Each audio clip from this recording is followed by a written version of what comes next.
давайте. У нас вообще есть такая традиция, мы по новостям быстренько пробегаем, но сейчас каких-то особо новостей нет. Вот. Есть лишь только один момент, связанный с Илоном Маском, где он пришел на интервью BBC и очень неплохо, скажем так, уделал того, кто у него это интервью брал. И мне прям так понравился этот момент, что я хочу с вами поделиться.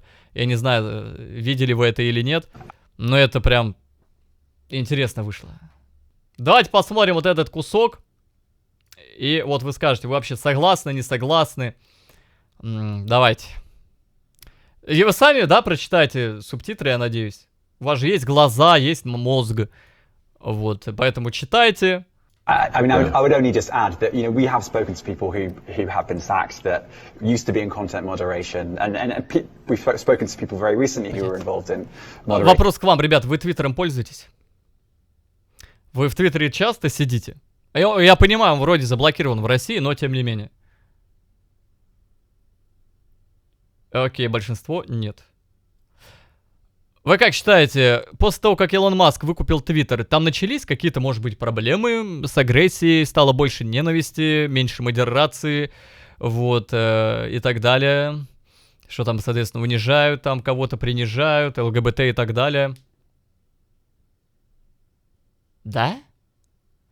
Хорошо, тогда давайте вот это для вас интервью. And they just say there's not enough people to police this stuff, particularly around hate speech in the company. Is that what something hate that you want speech to are you address? talking about? I mean, you use Twitter, Right? do you see a rise in hate speech? I mean, But just a personal anecdote, like what do you? I don't.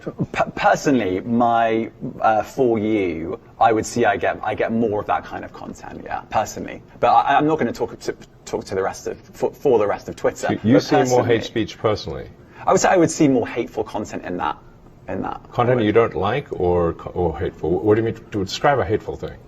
Yeah, I mean, you know, just content that will solicit a reaction, something that may include something that is slightly racist or slightly sexist, those kinds of things. So you think if something is slightly sexist, it should be banned? No, is that what you're saying? I'm not saying anything. I'm saying. Well, I'm just curious. I'm trying to understand what you mean by hateful content, and I'm asking for specific examples. And you just said that if something is slightly sexist, that's hateful content. Does that mean that it should be banned? Well, you've asked me whether my feed, whether it's got less or more. I'd say it's got slightly more. That's why I'm asking for examples.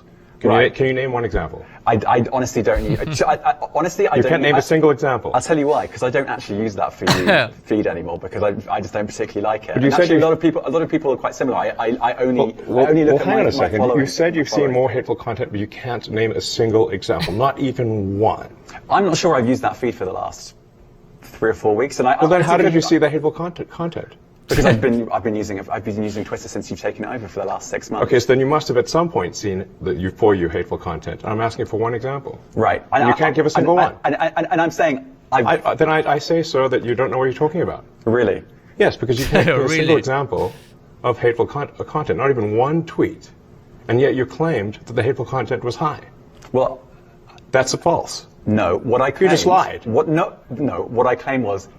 There are many organizations that say that kind of information is on the rise. Now, whether it has on my feed or not, I mean, right, and literally if you look at something one. Like the Strategic Dialogue Institute in the UK, they will say that. So look, people will say all sorts of nonsense. I'm literally asking for a single example, and you can't name one. Right, and as I've already said, I don't use that feed. But then how would you know that? I don't think this is getting anywhere. You literally said you experienced more hateful content.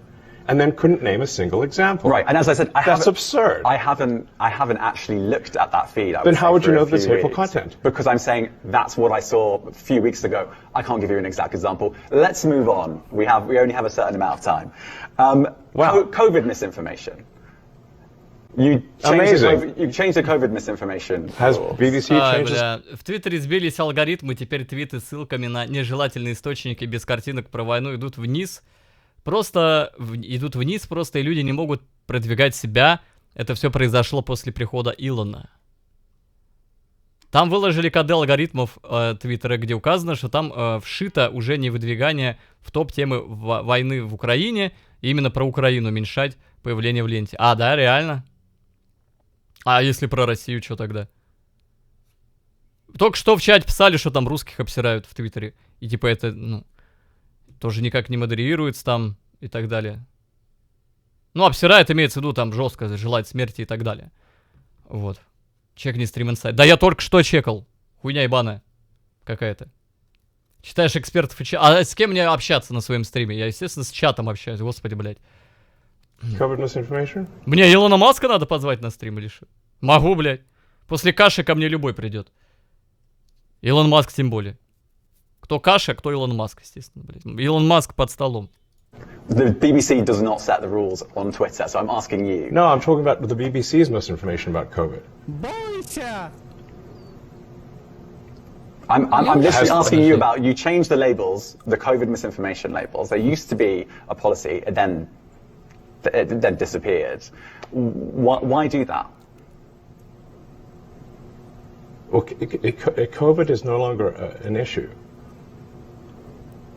Does the BBC hold itself at all responsible for misinformation regarding masking and side effects of vaccinations?